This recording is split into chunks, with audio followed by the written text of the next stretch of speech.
guys, welcome to Review It with Michael, my first episode of my review show where I'm going to review books, TV, music, YouTube shows. So 3 shows that we're going to get into are 3 shows that I watch regularly.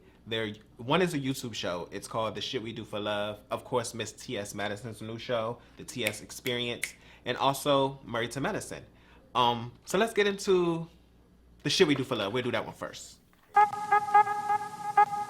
Okay, so The Shit We Do for Love is a show based on about 5 to 7 gay guys dating, trying to get to know one another, figuring out if they're compatible, going on dates, talking, eating, having fun.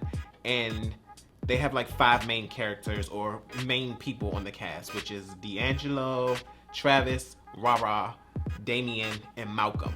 So on this first episode of season 2, they open up with Travis, who also is a cast member of Chasing Atlanta.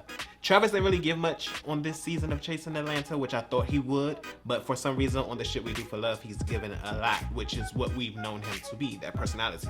So it opens up with him and Malcolm discussing Travis's 28th birthday and how he wanted to have this party. He wanted chicken wings flying from the sky. He mentioned food like 50,000 times.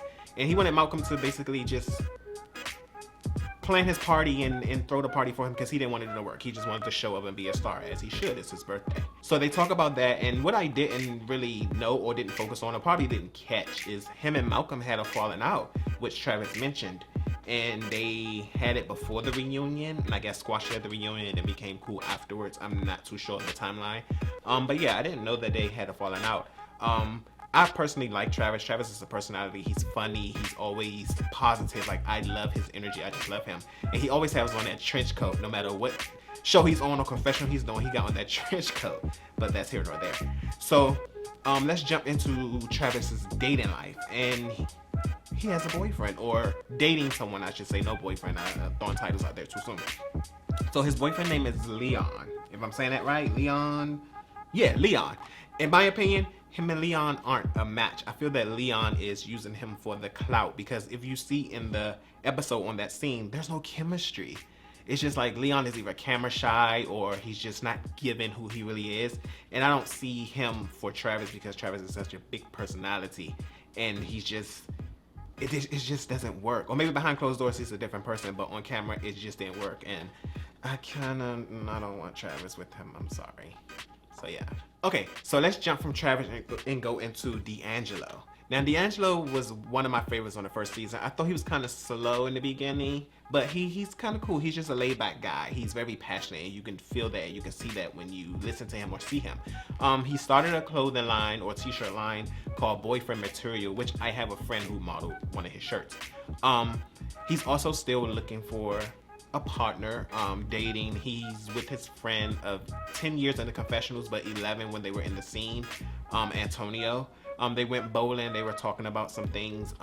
So Rara name comes up, and Rara and D'Angelo aren't seeing eye to eye. I think Rara has something with D'Angelo because D'Angelo didn't show up to one of his functions that he had. But D'Angelo was like, I was there for you when your mother passed, because I can relate to that. So something's going on which will play out in the season. Like I said, this is only season 1 for them, or only episode 1 for them. So more will unfold with that story. As far as Rara is still Rara, still acting, still Rara. He also is dating now. He has someone, I can't remember his name, but he has someone, and I like him for Rara. Like, their energy just intertwined, and it's amazing. So I can't wait to see how that relationship's unfold.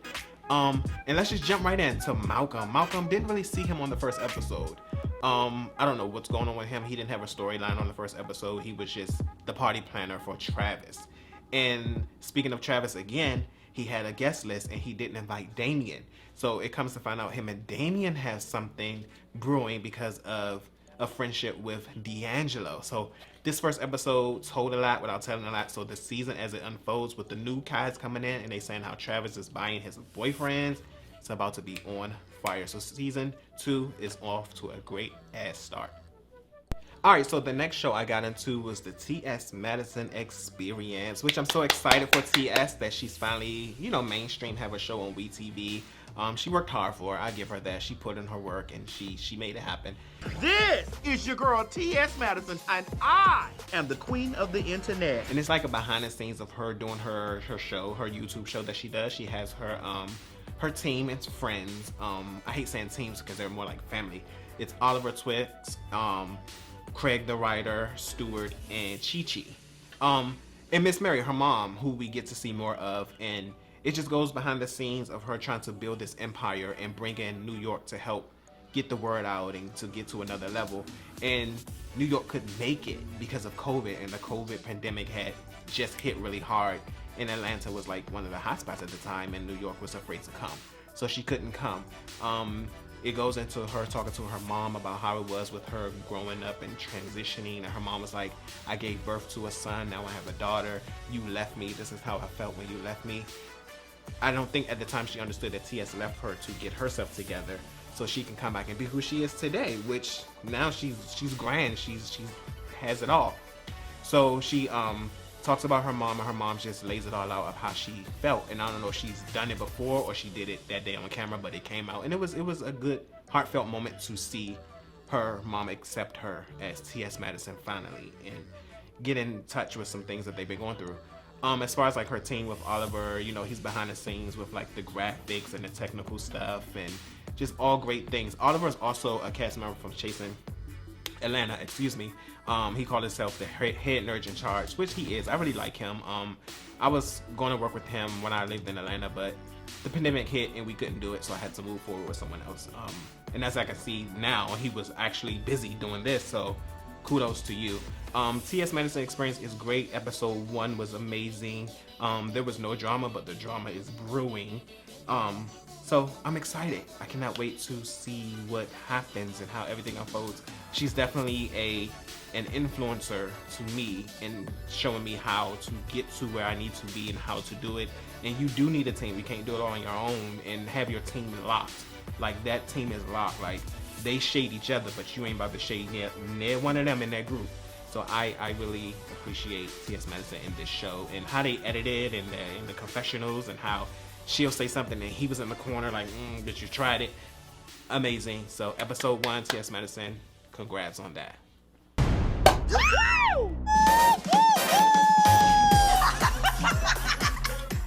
Alright, so now one of my longtime favorite shows, Married to Medicine. This was season 8, episode 1. The girls look, well, the women I should say, excuse me, look great as usual. Like, they have it all together image wise. So you get into the story. I'm just going to jump in. I'm sure you guys have tuned in. I'm just going to jump in because I don't want to make this video too long because I'm sure you guys have something to do. But it starts with, you know, catching up with like the Black Lives Matter, what's been going on with the girls. Like I said, I'm gonna jump right in. So what I didn't know was Dr. Simone and Dr. Jackie didn't really make amends. Like, they are still on the outs, so they're not even friends at this point. And every time they would see each other, it was awkward. Dr. Jackie was like, if they see each other in the hallway of the hospital, it's hey girl, and they going on. And I'm not used to seeing them like that because they were like the real friends, the real OGs. And when, like I said, I'm jumping on, when Dr. Heavily threw her party for her husband's 50th birthday, and it was awkward seeing that. They were trying to talk about COVID, and I felt that Toya interrupted that because that could have been a start of a conversation where she just jumped right in and cut them off because they were talking. And Toya saw through the bullshit, as did I. And she was like, you guys, you know, it was fake. Like, you were hugging each other and falling on the floor and saying you're my bestie forever.